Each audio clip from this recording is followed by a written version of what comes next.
耶利米咧個先知係神揀咗佢咧，要去到以色列國猶太國裏面咧，話將神嘅憤怒、將神嘅審判咧講俾當時候嘅跟從神嘅人聽，話俾佢聽，喂，你哋咧冇㗎，神要罰你哋，所以入去講聽嘅都係啲審判嘅信息。所以當時候咧，嗰啲人聽見神嘅審判嘅信息，冇一個人中意聽佢講嘢嘅。甚至乎佢見到佢自己講嘅嘢咧，都好似喺嗰個年代裏邊咧，對人冇咩作用嘅啫。講咗呢人又唔聽佢，講咗甚至乎啲人捉咗佢，走去擺喺啲叫監牢裏邊，甚至乎有一次咧，將佢擺喺水牢裏邊。咩水牢咧？就係一個監獄裏邊咧，係全部係咪水浸住佢。所以咧，呢個先知佢曾經就喺耶利米書裏面講咗啲説話。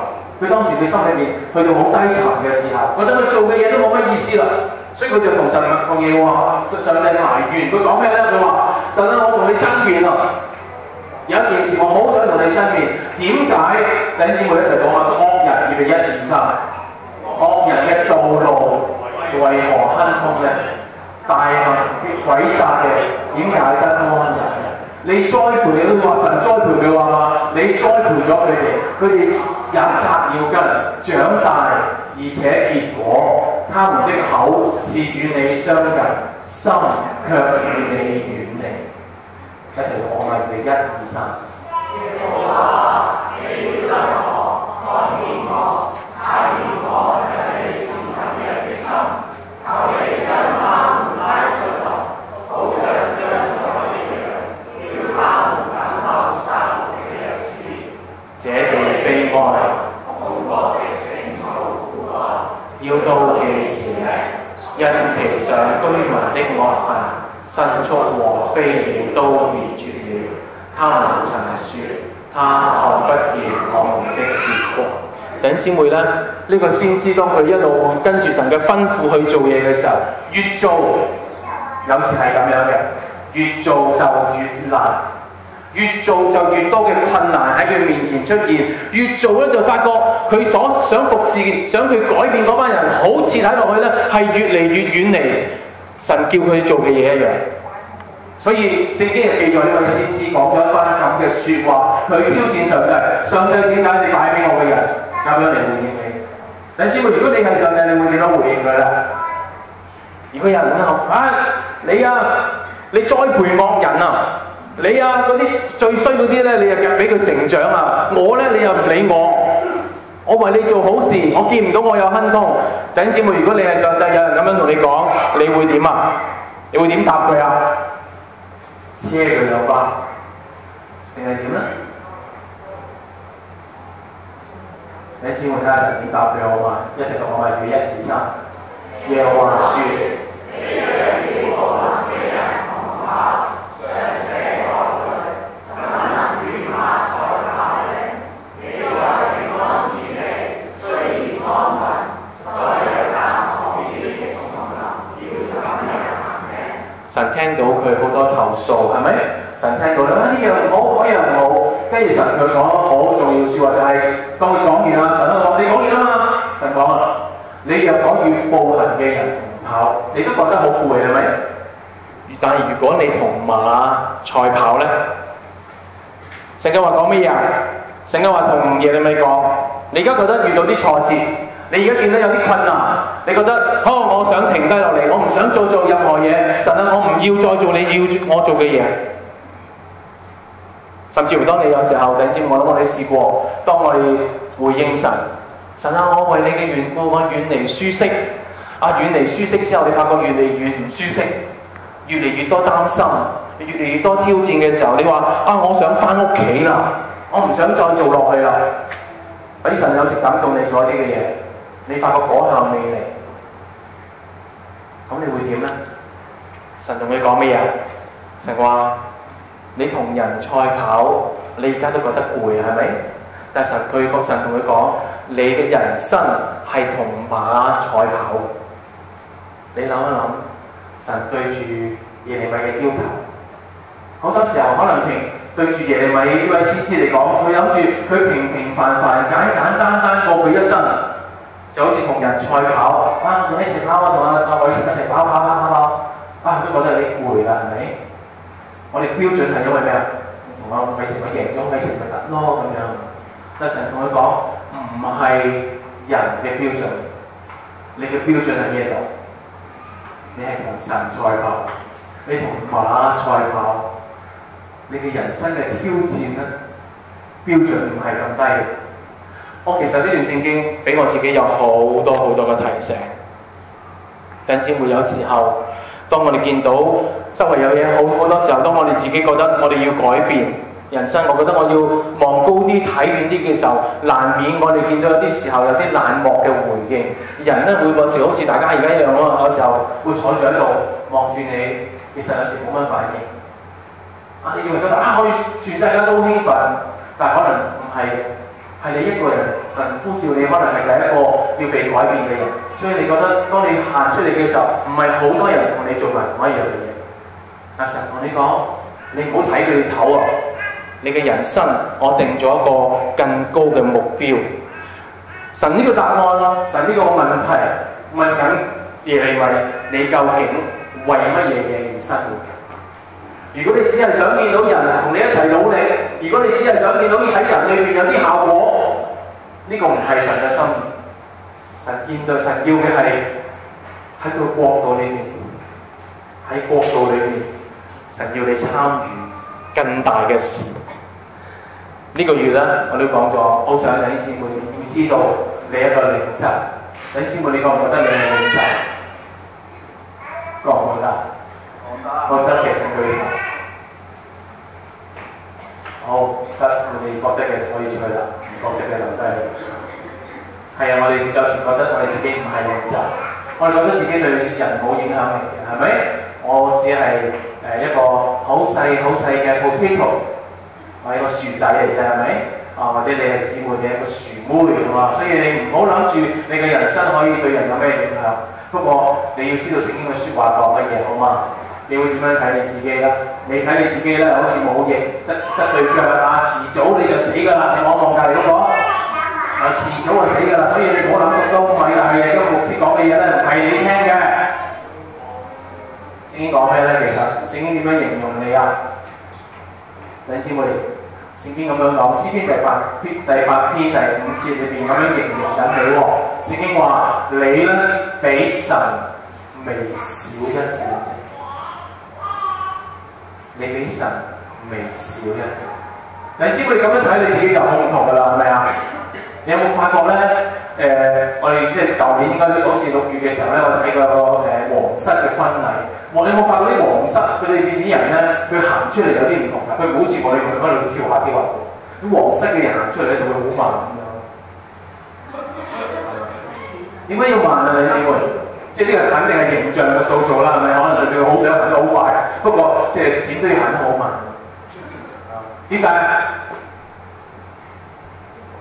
嗰啲形象話俾你聽，我好穩陣，我係一個好穩陣、四平八穩嘅人，所有嘢我都掌握得到。弟兄姊妹，我想你要諗一諗你嘅生命。我唔係話你要以後咧，要每個人行出嚟都要行得好慢好慢。但係你裏邊有冇呢份咁嘅沉着？有冇呢份咁嘅相信？我比神微小一點，我能夠有呢份咁嘅身份，我去翻我嘅人群裏邊，你唔係薯仔嚟㗎，你比神低少少嘅啫。嗱，我講嘅，你唔好諗住我講異端啊，咁話俾你神，你係神啊，聖經裏邊咁講㗎，所以你同隔離講好嘛？你咧比神微小一點㗎。咁你諗一諗你做嘅嘢，你講嘅嘢，甚至乎我望一望啲小朋友，你培育你嘅下一代，你諗住佢做咩㗎？其實淨係諗住佢讀間好學校，跟住第時結婚生仔，佢唔係佢係皇室人員嚟㗎嘛？係咪啊？皇室人員嚟嘅喎，你諗住點樣培訓佢？你咁樣睇你自己，你所作所為嘅應該會有好大嘅唔同。今日我好想同你講嘅。係，我哋發覺我哋好多人其實都活喺我哋覺得我哋一個薯仔咁樣嘅生命。今日我好想透過講馬可福音呢段經文嚟提醒你，或者咧我想做一樣嘅事情，開始咧撻翻着你，即係話可能你過去活咗幾十年，你覺得你都係一個小薯仔，今日我好想咧喺你嘅生命裏邊撻着翻你個引擎，話翻俾你聽，你可以咧多種唔同嘅生命，得唔得？摸我隔離，牧師咪要撻着你啊咁樣，話俾佢聽。我好想撻着你，今日想話俾你聽，撻着你人生嘅秘訣，我盼望你會有啲嘢唔同，好嘛？今日嘅聖經喺馬可福音14章3至9節，我呢度讀一次，我話佢1、2、3。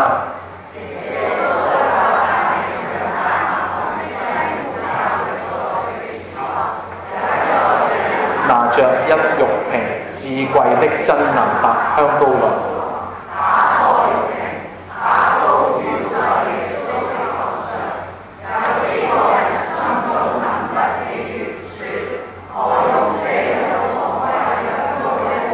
這香膏可以賣30多兩銀子，周濟窮人。他們就向那女人生氣。耶穌說：為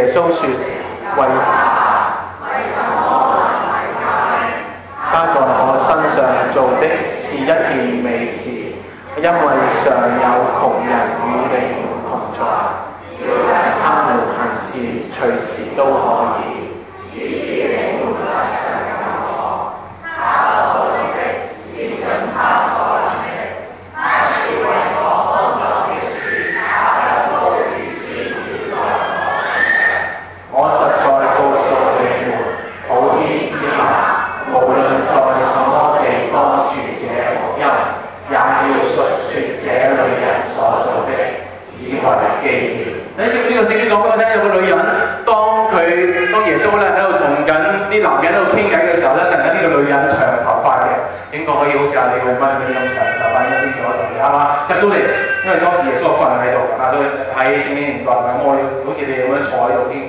瞓喺度嘅時候，呢個女人就去咗耶穌嘅身邊，打爛咗個玉瓶，裏邊係嗰啲好靚嘅香膏喎。跟住咧倒咗落耶穌嘅腳咧，跟住揾啲頭髮喺度擦佢，係嘛？所以呢個長頭髮嘅姊妹，你哋可以試下揾到機會啦，揾啲 lotion 啊咁喺屋企揾人試下咁樣撩下佢。當時有啲人見到佢就覺得哇嘥嘢啊咁樣。耶穌就話呢個女人所做嘅嘢咧，知唔知好特別啊？你睇睇，耶穌話咩啊？我實在告訴你哋，普天之下，無論喺咩地方傳這福音嘅時候，也要述説這女人所做的，以為紀念。聖經咁嘅講嘅，耶穌講嘅意思就話，當我哋去傳福音嘅時候咧，記住喎，耶穌話你哋都要時時將呢個女人所做嘅嘢咧，都同一時間傳講出去。嗰個等同重要嘅程度係好似傳福音咁重要喎，所以呢段聖經2-3年我就會同你講一次啦。不過如果既然咁重要，下個禮拜我哋再講，以後都講。點解咁重要咧？有冇諗過啊？哇！嗱，傳福音我哋知道係咩啦？係咪啊？哇！叫人信福音乜嘢啊？話俾你聽，神好愛人啊嘛，係咪？福音係咁樣，就係你個福音係咩？係嘛？我同人傳福音耶穌話唔單止要話俾人聽神好愛人，更加要傳説呢個女人做嘅嘢。呢個女人做緊咩嘢？你只會有冇諗下？佢做咩啊？佢好愛神啊！即係話咧，我話俾你聽，我每次睇呢段聖經嘅時候，我自己心裏面就覺得好激動。弟兄姊妹，好多時候我哋自己做基督徒係咪？我哋時時都強調神好愛我，神點樣為我捨己，神點樣為我釘十字架。不過我哋真係要問自己，連耶穌佢都話：我哋有冇諗下，我哋又自己點樣愛神？呢兩件事係一件好重要又要互動嘅事。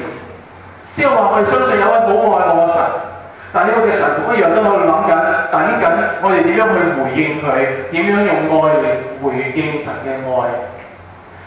有冇睇過浪子嘅故事啊？記得嘛？喺路加福音第15章嘅故事，講到咧，即係喺一個比喻，講到咧有個浪子佢搶咗爸爸，攞咗爸爸嘅家產咧，走咗去花天酒地之後翻嚟，佢翻嚟嘅時候諗住我使晒所有嘢啦，冇晒錢啦，我翻嚟揾老豆，不過唔做佢仔，做佢咩啊？做佢工人。但係你如果留意一下聖經裏面講乜嘢啊？呢個爸爸係日日都企喺度等緊佢嘅仔翻嚟佢嘅身邊。弟兄姊妹講，因為我睇呢段聖經，當耶穌話傳呢件事嘅時候，要時時都要講呢件事嘅時候，我就諗下，弟兄姊妹有冇捉緊神嘅心？我成日話我哋做基督徒，你要捉緊神嘅心係咪？你知唔知神嘅心係有你嘅先至會滿足啊？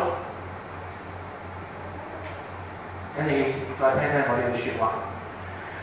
神嘅心係因為你去回應佢，佢先會滿足。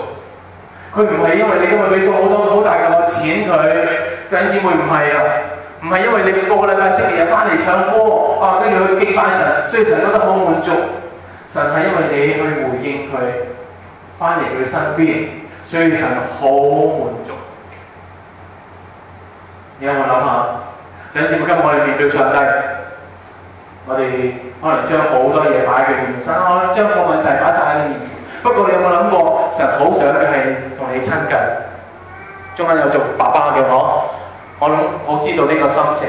如果每次你嘅仔女翻到嚟都同你攞呢樣攞嗰樣，係咪啊？你會覺得點啊？你會覺得唔好啦，係咪？但係如果你做爸爸嘅，你嘅仔女翻到嚟，阿爸好想今日花啲時間同你傾下偈，好想見下你，我想同你打個招呼，好想話俾你聽，你對我好重要。我咪佢對我好重要，不過而家點啊？都唔得嗬。喂，幫我換一個好嘛？聖經話俾我哋聽咧，呢個傳女人嘅事，呢個要講呢個女人嘅事咧，話俾我哋聽係人對神嘅愛咧，重要到不得了。因為成個嘅香瓶打碎咗，話俾我哋聽，人對神嘅愛係神好重視嘅。更加話俾我哋聽，有位好期待我哋咧可以回應佢嘅神啊！所以咧，點解咁重要呢段經文？神話耶穌話，每一次當我哋傳福音嘅時候咧，都要提呢個女人咧，就係呢件事。不過幾件事咧，我好想你要知道。開呢個麥俾你。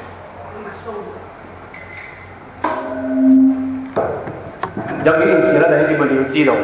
第一件事，關於安葬嘅事，你見到咧，耶穌我哋睇翻之前啊，耶穌話第18節裏邊講咩啊？耶穌話佢所做嘅，即係話呢個女人咧打過香膏啊，嗰個香膏瓶，跟住咧搽啲油喺耶穌嘅腳上面嘅時候咧，佢講乜嘢啊？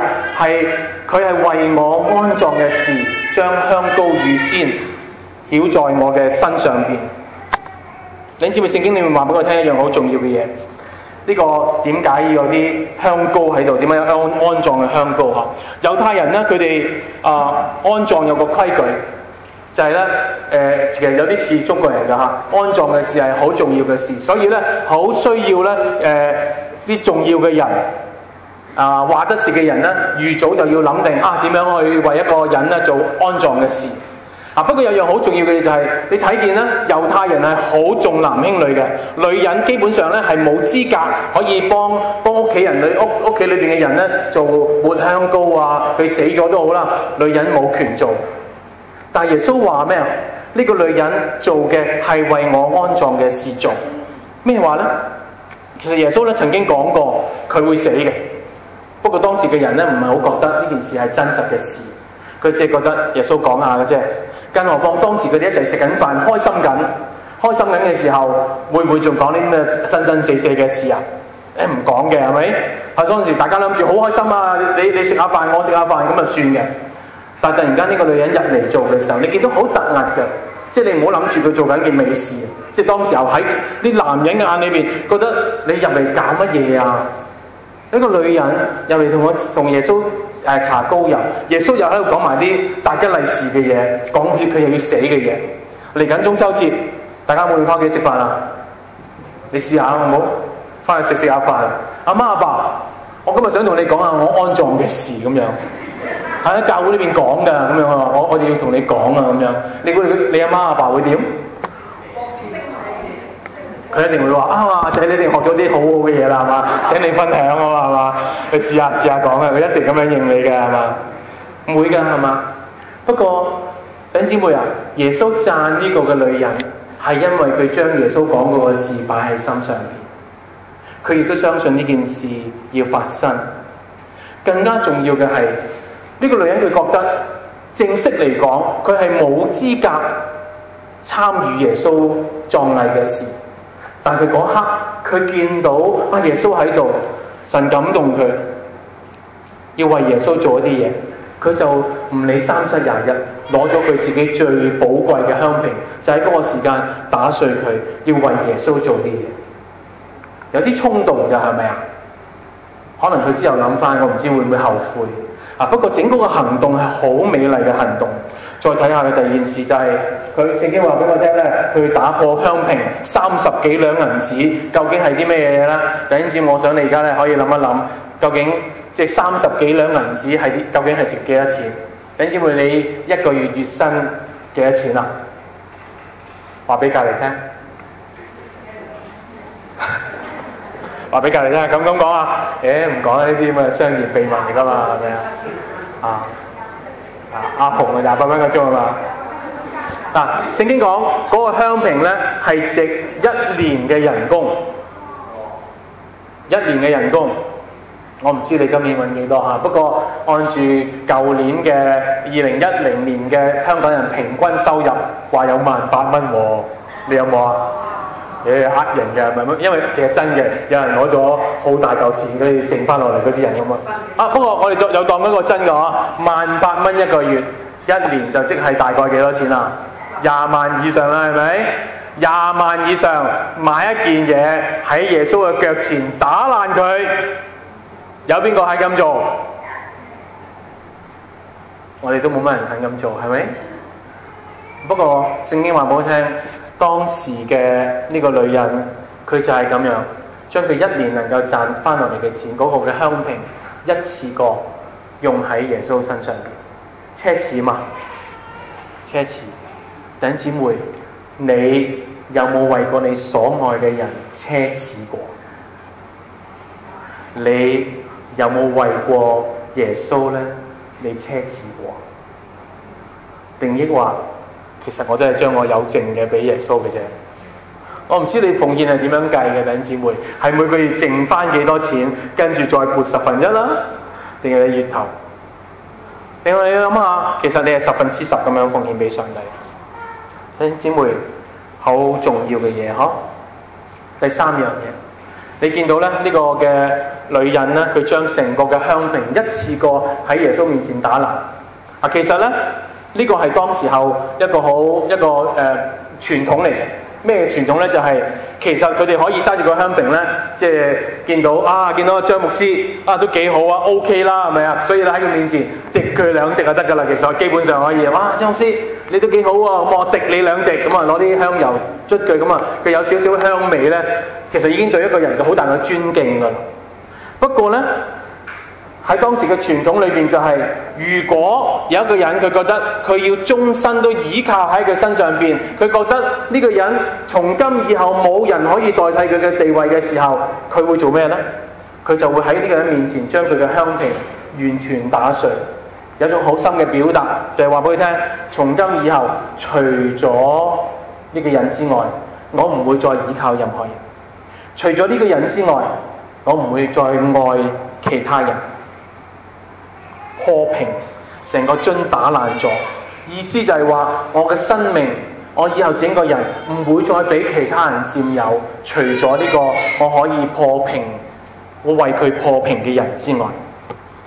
弟兄姊妹，呢個係聖經話俾我聽，我哋對耶穌嗰種嘅愛。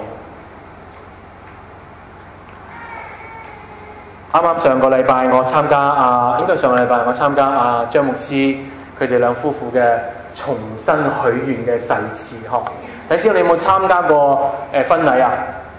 你聽唔聽記唔記得啲誓詞係點樣㗎？大概個個都係咁樣講㗎啦，係咪啊？我咧願意嫁俾邊個，從今以後咧，無論疾病痛苦，生老病死，有嘢做冇嘢做，有糧出冇糧出，咁係嘛？我都願意一生跟住佢，係咪啊？跟住就求上帝幫助我，跟住就講咩啊？阿門咁樣，通常係咁噶嘛，係咪啊？如果有一日假設葉文樂佢同個女仔要結婚啦，佢就同你講：從今以後，我咧無論疾病痛苦，我有嘢做冇嘢做，我有錢冇錢，我都會同你一齊。不過萬一我遇到有啲咩事，不過萬一如果你有一啲咩，你啲樣又變咗，不過萬一如果你咧肥咗又唔靚，我就可能會同我就會同你離婚㗎啦咁樣。弟兄姊妹，如果咁樣，文樂要咁樣做一個女仔，咁樣承諾佢一生一世嘅諾言，俾唔俾佢結婚啊？俾唔俾啊？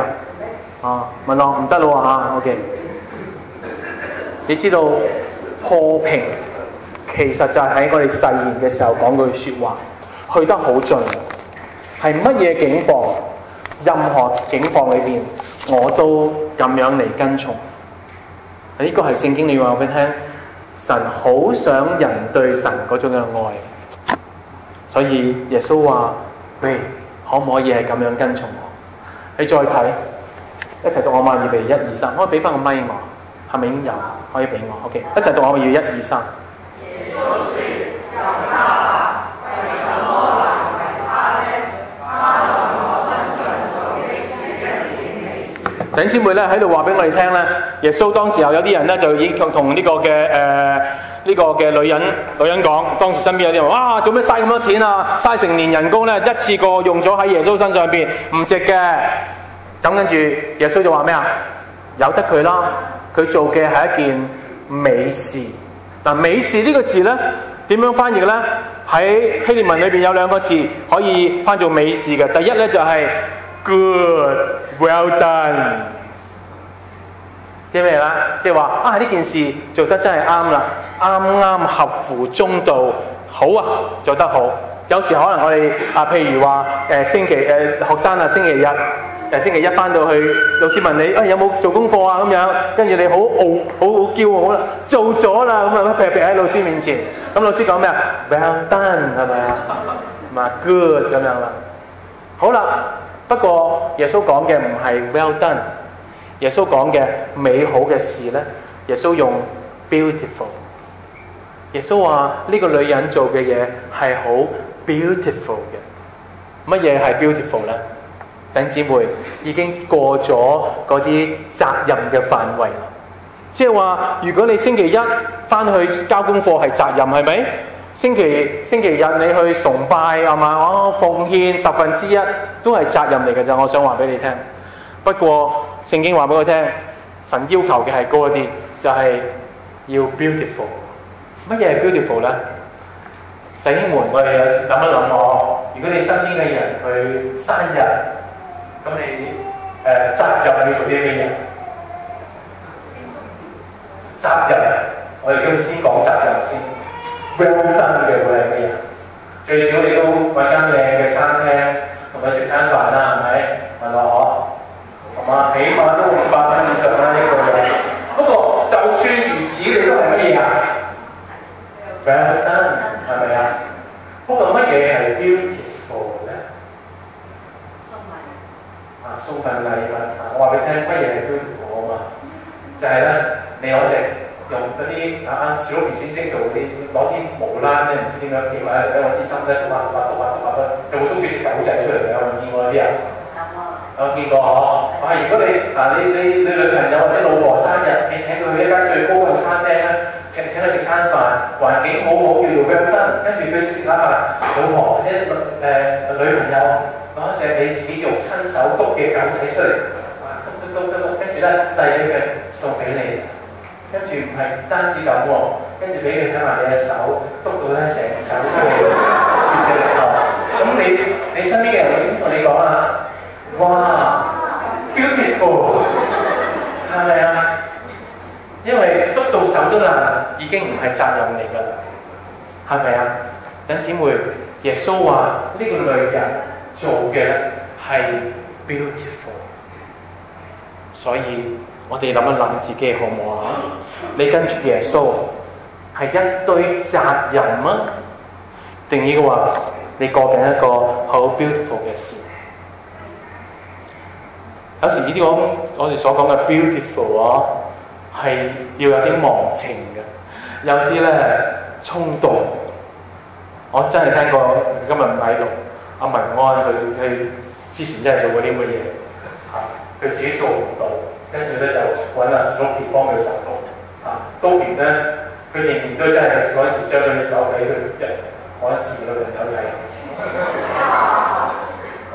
好 sweet 唔係呵？等姊妹，即係我好想即係同你分享嘅咧係，的確係咁樣。但今日我就好想同你睇面南老道咧嗰對短宣隊佢哋整咗對片出嚟不過我唔播啦因為時間關係。不過我想同你講咧，其實有時候真係要忘情望到咩地步咧？其實我對文樂嘅 Gary 我真係好欣賞，佢哋有啲突破。不過我更加大嘅欣賞其實喺麗梅身上邊，即係坦白講，麗梅都已經唔係30歲啦，係咪？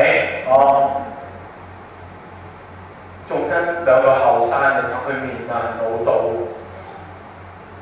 要有啲忘情㗎，係咪啊？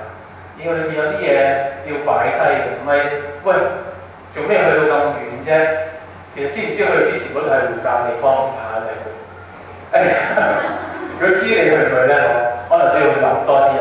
不過我第一次去，我想話俾你聽，有時愛神回應神，你唔可以咁樣斤斤計較，樣樣嘢算得準。算得準係責任，你愛係多過責任。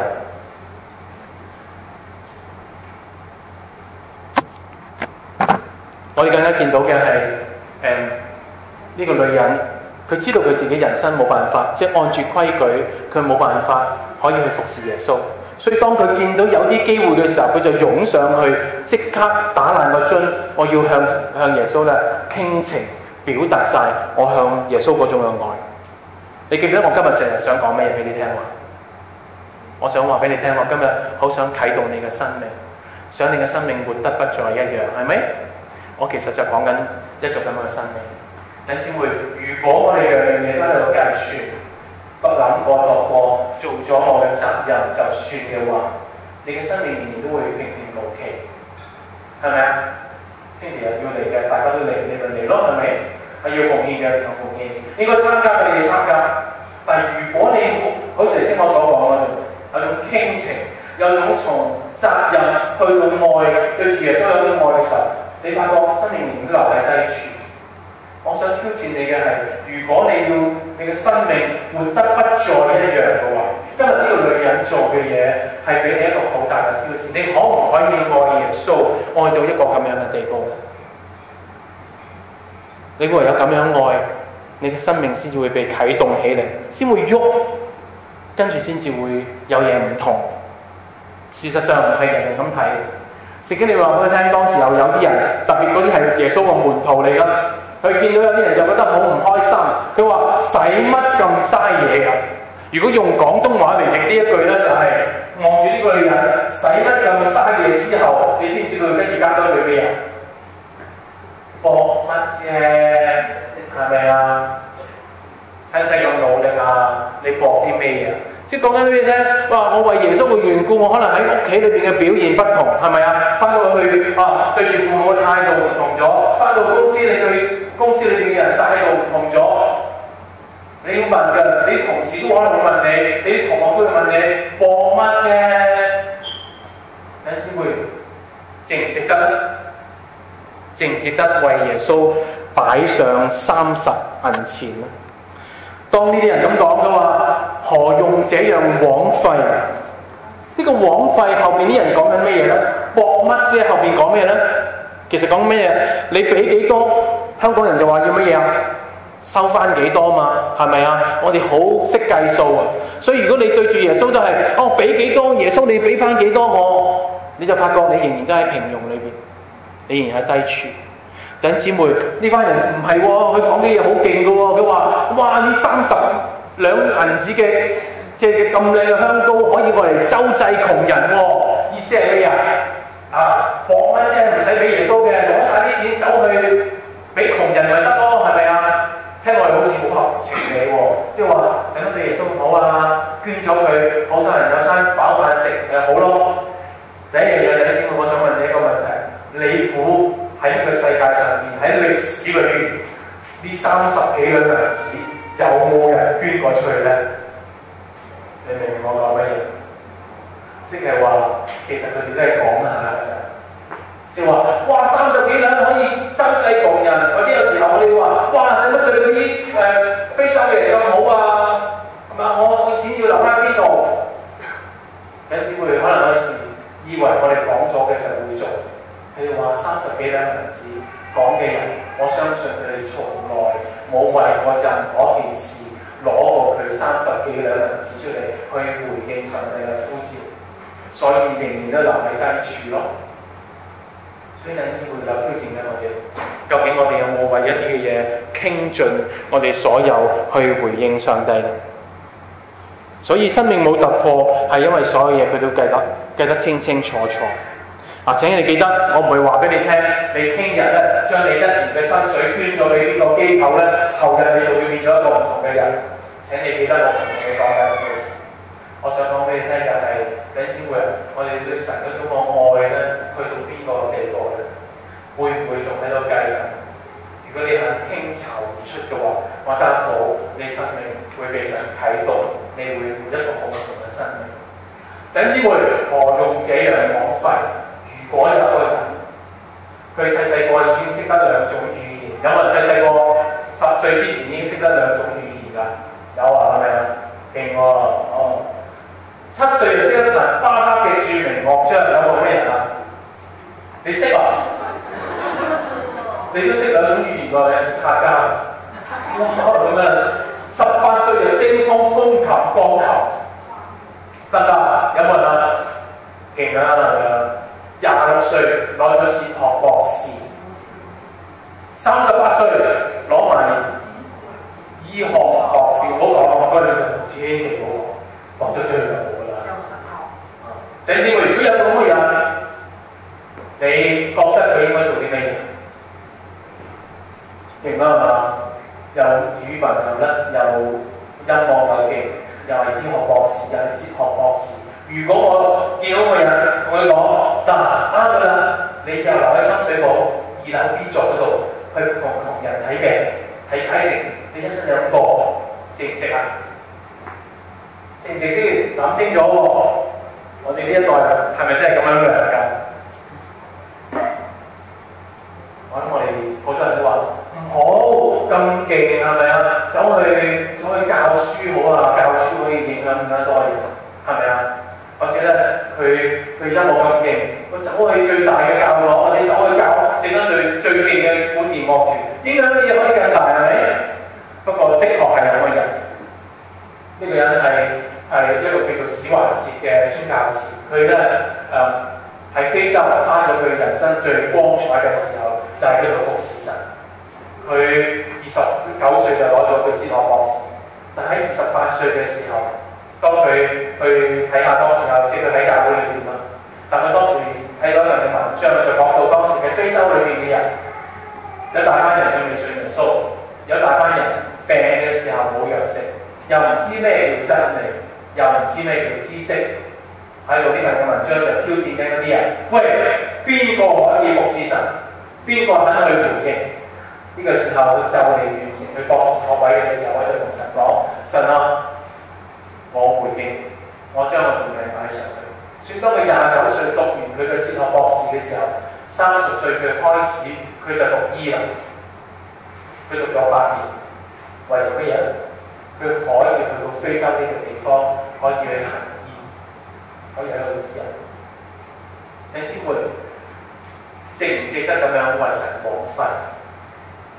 你知唔知佢嘅琴係彈得好犀利？如果我哋睇翻一啲佢嘅背景嘅時候，佢彈嘅琴係巴赫學會咧，當時候咧，即有個學會係專研究巴赫琴，知道呢個叫史懷哲嘅人要去非洲，就覺得嘥咗喎，所以咧，但係佢已經去咗非洲，咁佢點樣？佢就寄咗一個好靚嘅琴去非洲，係好高級嘅琴。佢哋希望做咩嘢咧？就係你喺度彈巴赫，彈下，你就會覺得你唔捨得音樂，就翻返嚟我哋中間。你睇呢個學會可以咁樣，因為佢寫咗巴赫傳，好犀利，但係不為所動，佢仍然都係留喺非洲呢個地方喺嗰度服侍。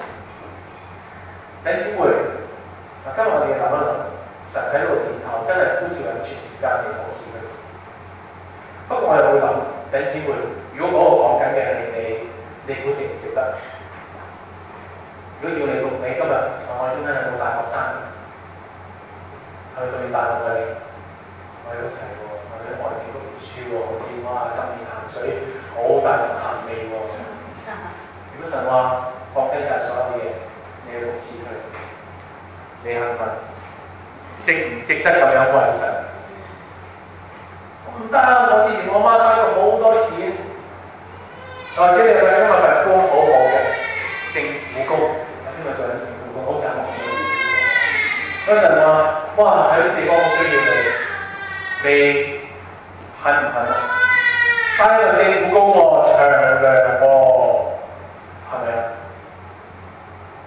你知唔知我其實好想話俾你聽，耶穌講過有個女人。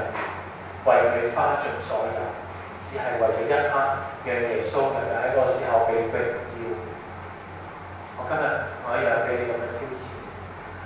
因為你回頭諗下，其實好多你人生裏面你建立咗好多嘢。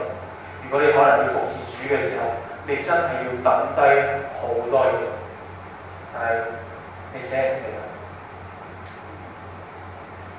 我哋要靜一靜喺神面前啊！呢個係好大嘅挑戰。不過我好想同你提咧，喺約翰福音裏邊同一樣記載呢段聖經多咗幾個字。當時瑪利亞其實呢個女人個名叫瑪利亞，佢攞住一根極貴嘅真拿達香膏，抹耶穌嘅腳，跟住又用自己嘅頭髮去擦嘅時候，聖經話俾我聽有人嘅事情，我請同我一齊同我話，要1、2、3。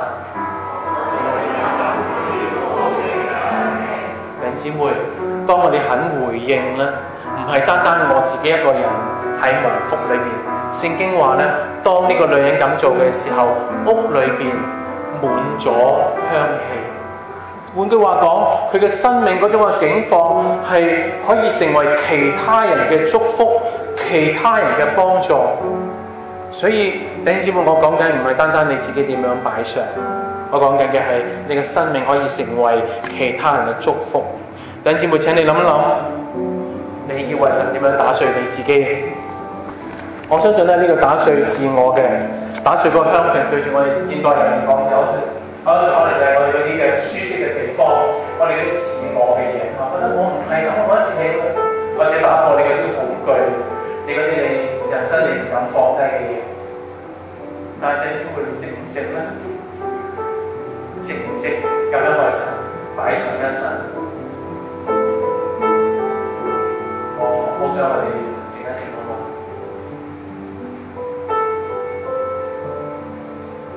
我哋合埋雙眼好嗎？弟兄姊妹咧，我想你喺埋眼嘅時候，你要諗一件事情，值唔值將你人生完全交俾主？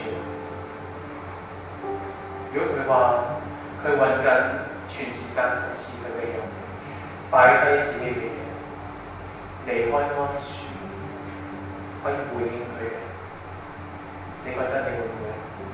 你點樣回應神？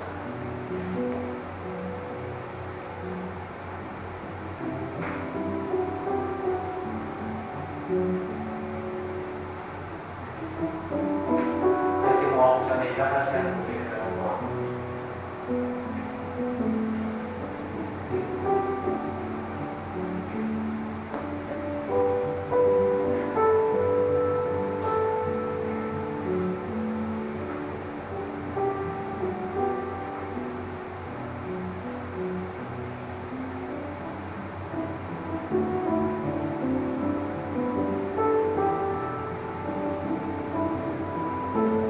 耶穌，我知道喺呢個年頭，你真係每一日、每時每刻都呼召緊人，全時間嚟回應你嗰種再唔一樣嘅生命，不再為自己而生活。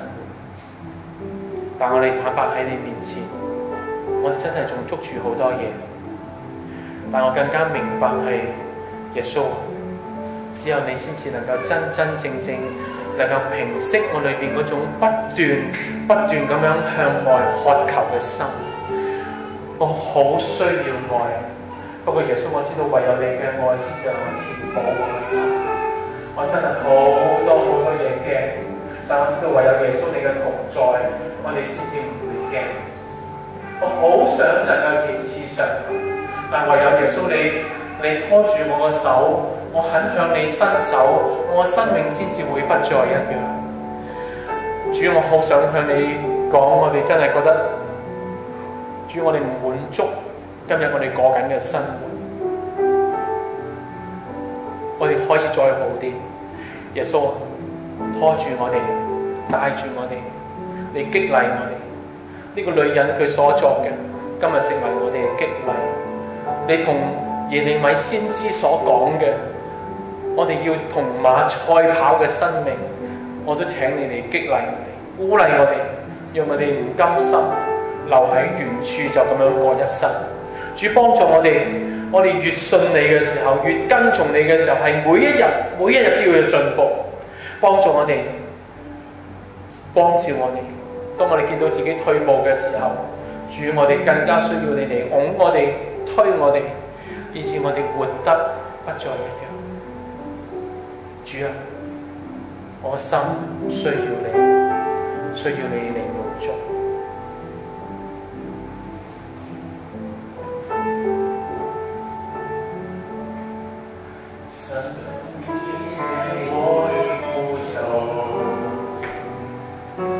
他已經